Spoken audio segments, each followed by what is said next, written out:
Okay, itong flashing natin sa wall flashing natin. Bago namin kinabit ito, naka-grinder mo na yan. Pag dato ng grinder dito, tapos yung grinder, may uka na yun, isisilan pa yun. Ngayon, ayun sa laman dito sa flashing naman. Dito boss. Dito, gumawa ng pattern dito yan.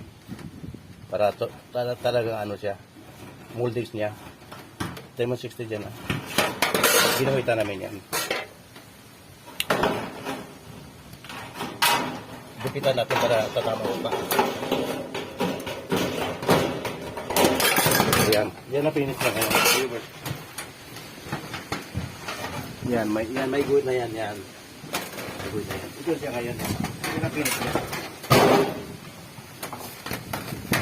Ayan ka. Maganda lapat niya. 66 ba? I-review mo na.